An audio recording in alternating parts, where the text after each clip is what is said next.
क्या 2025 बिहार विधानसभा चुनाव में नीतीश कुमार के साथ मिलकर चिराग पासवान कुछ बड़ा खेल करने वाले हैं? जी हां दर्शकों, इस वक्त बिहार की राजनीति को लेकर कई सवाल उठ रहे हैं। एक तरफ जहां पशुपति पारस को सीधे तौर पर बिहार भवन निर्माण की तरफ से नोटिस जारी किया, 7 दिनों के भीतर अगर जो कार्यालय है उसे खाली नहीं किया गया तो जबरन खाली करवाया जाएगा। तो वहीं दूसरी तरफ चिराग पासवान और नीतीश कुमार की नजदीकियां बढ़ रही हैं और हाल ही में नीतीश कुमार ने एनडीए की बैठक बुलाई जिसमें तमाम एनडीए के नेता शामिल रहे, लेकिन वहां मौजूद नहीं थे पशुपति कुमार पारस। तो क्या पशुपति कुमार पारस का पत्ता अब नीतीश कुमार एनडीए से साफ करना चाहते हैं? क्या चिराग पासवान और नीतीश कुमार की जोड़ी अब पशुपति पारस की मुश्किलें बढ़ाने वाली है? दरअसल जिस तरीके से चिराग पासवान लगातार अपने चाचा के खिलाफत करते रहते हैं और कई मौकों पर बयानबाजी करते हैं, ऐसे में साफ जाहिर होता है कि कहीं ना कहीं चिराग पासवान किसी भी कीमत पर छोड़ने वाले नहीं हैं। एक तरफ भारतीय जनता पार्टी चिराग पासवान के खिलाफ एक बड़े और दलित चेहरे की तलाश में है और वो तलाश पशुपति कुमार पारस पर जाकर खत्म होती है। गृह मंत्री अमित शाह की मुलाकात होती है, दिलीप जायसवाल जो कि प्रदेश अध्यक्ष हैं उनकी मुलाकात होती है, लेकिन पशुपति पारस का जो बयान सामने आता है कि मैं वक्त आने पर बताऊंगा मेरी क्या बात हुई गृह मंत्री अमित शाह से। तो देखा जाए तो चिराग पासवान भी कई मौकों पर एनडीए से अलग रुख अपना चुके हैं। इसको देखते हुए पशुपति कुमार पारस पर भारतीय जनता पार्टी जहां दांव खेलने के फिराक में थी, तो वहीं नीतीश कुमार संग मिलकर चिराग पासवान ने बड़ा खेला कर दिया। बात करेंगे विस्तार से, हमारे साथ हमारे सर मौजूद हैं। सर, कैसे देख रहे हैं आप? जिस तरीके से देखा जाए तो पशुपति कुमार पारस का एनडीए की बैठक में ना आना, इसके साथ ही नीतीश कुमार की सरकार यानी भवन निर्माण विभाग के द्वारा नोटिस देना कि कार्यालय 7 दिनों के भीतर खाली कर दीजिए और वो कार्यालय आवंटित हुई है चिराग पासवान के लिए, कैसे देख रहे हैं आप? क्या यहाँ से सियासत जो है अलग करवट लेती हुई नजर आ रही है? देखिए बिल्कुल सिराज, अगर हम बिहार की राजनीति की बात कर रहे हैं तो जाहिर बात है कि चाचा भतीजे की जो जोड़ी है, इनके बीच में जो तकरार चल रही है, जो वार चल रहा है, उसका एक नमूना ये है कि यहाँ पर जो ताकत को दिखाने का मौका है उसको बुलाना चाहते हैं चिराग पासवान कि भाई मैं सरकार के साथ हूँ तो जो मैं चाहूँ वो करवा सकता हूँ। इसीलिए एक तरीके से पशुपति पारस का जो कार्यालय है उसको खाली करने का नोटिस भेजा गया है। अब आप समझ सकते हैं कि बिहार की राजनीति में जो उथल पुथल मची हुई है वो उसकी जो वास्तविकता है वो ये है कि आने वाले दिनों में विधानसभा चुनाव बिहार में होने वाले हैं। ऐसे में तमाम जो दल हैं वो अपने आप को मजबूत करने में, ताकतवर बनाने में जुटे हुए हैं। वहीं अगर पशुपति पारस की बात की जाए, अमित शाह से मुलाकात करते हैं, दिल्ली आते हैं, दिल्ली में उनकी मीटिंग होती है और ये कहते हुए नजर आते हैं कि भाई मैं एनडीए का हिस्सा था और आगे भी एनडीए का हिस्सा बना रहूँगा। लेकिन वाकई में जिस तरह से लग रहा है कि चाचा भतीजे के बीच में जो कह सकते हैं कि कशमकश चल रही है कि भाई कौन ज़्यादा पावरफुल है, कौन ज़्यादा ताकतवर है, उसको लेकर तमाम सारी बातें अब ये उठकर सामने आ रही हैं कि क्या बीजेपी दोनों को साथ लेकर चलने के मूड में है?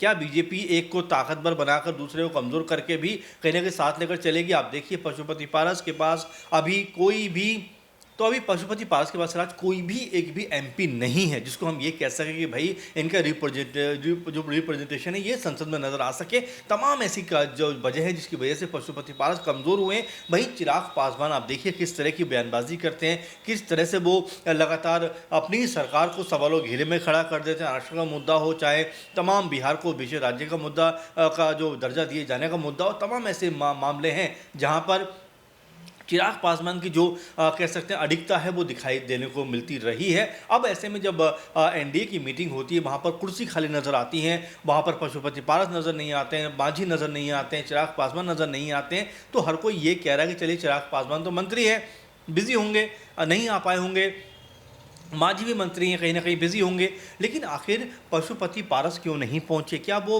अपने जो एनडीए कुनबा था क्या उससे नाराज़ हो गए?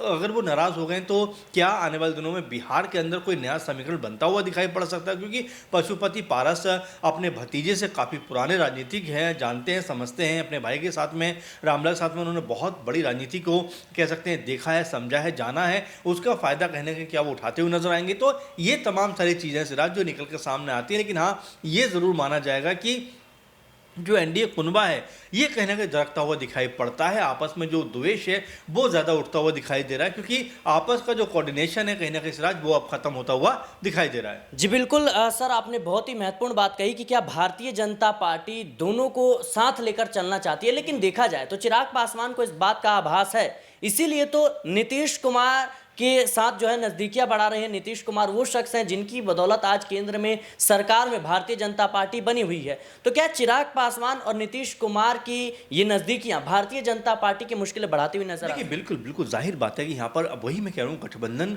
मिलना बिछड़ना टूटना साथ आना ये चलता रहता राजनीति में, ये कोई नई बात नहीं। आप देखें कुछ दिनों पहले यहाँ पर बिहार की बात करें, आरजेडी और जेडीयू की सरकार थी, तुरंत गठबंधन खत्म हो जाता जनवरी में और यहाँ पर जेडीयू और बीजेपी की सरकार बन जाती है। तो ये आम बात है, कोई बहुत नई और अनोखी बात नहीं है। आप देखिए उद्धव ठाकरे जो कल तक बीजेपी के साथ था वो जो अलग नजर आते हैं, अकाली दल जो बीजेपी के साथ अलग नजर आता है। तो ये तमाम चीज़ें हैं जो चलती रहती है। लेकिन देखिए सबसे बड़ी और महत्वपूर्ण बात यह है कि आने वाले दिनों में जब बिहार में चुनाव होगा तो एनडीए की तरफ से मुख्यमंत्री का चेहरा कौन होने वाला है, इसकी लड़ाई मुझे लगता है अभी से शुरू हो गई है। क्योंकि चिराग पासवान के मन में भी ये इच्छा ज़रूर है कि वो बिहार के मुख्यमंत्री बने।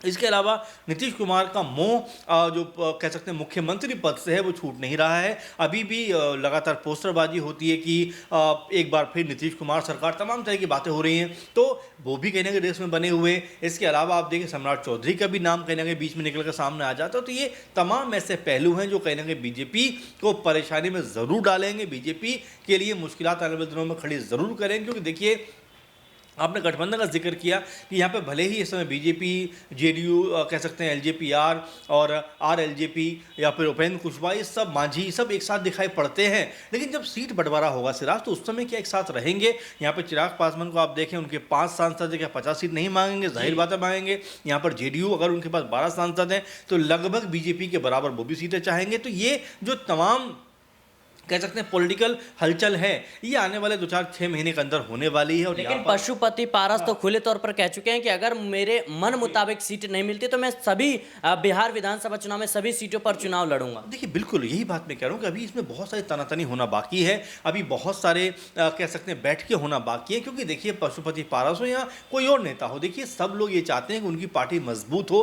भले ही आप गठबंधन में हैं, भले ही आप गठबंधन के साथ चल रहे हैं, लेकिन जहाँ पर आपको कमज़ोर कहीं ना कहीं महसूस कराया जाएगा तब तमाम सारी पार्टियां अलग होकर अपना स्टैंड लेती हुई नजर आती हैं। और आने वाले दिनों में हो सकता है यहाँ पर जो पशुपति पारस है, अगर जिस तरह से वो कहते भी रहे कि अगर मुझे तवज्जो नहीं दी गई या मेरी पार्टी को उतना वैल्यू नहीं दी गई तो वो कोई बड़ा फैसला करने में भी देरी नहीं लगाएंगे, कोई बड़ा कह सकते हैं कि जो गठबंधन उनके साथ जाने में देरी नहीं लगाएंगे। पहले भी ये सुनने को मिला था कि वो एक तरीके से कह सकते हैं कि इंडिया गठबंधन की तरफ उनको रुझान देखने को मिल रहा था, लेकिन जिस तरह से अंतिम मौके पर उन्होंने देखा कि चलिए अगर वहाँ भी मैं गया तो कोई भला मेरा होने वाला नहीं है, इसीलिए उन्होंने अपने कदम वापस खींचे। लेकिन अब जब विधानसभा चुनाव होंगे तो क्या वाकई में पशुपति पारस कोई बड़ा फैसला करेंगे अगर उनको वाजिब सीटें एनडीए की तरफ से नहीं मिलती हैं? और क्या वो इंडिया गठबंधन का हिस्सा बनेंगे? अगर इंडिया गठबंधन में आते हैं तो यहाँ बीजेपी के लिए कहीं ना कहीं मुश्किलें बढ़ती हुई नजर आएंगी। जी बिल्कुल दर्शकों, इस वक्त बिहार की राजनीति में कई उलटफेर होने के आसार नजर आ रहे हैं। खास तौर पर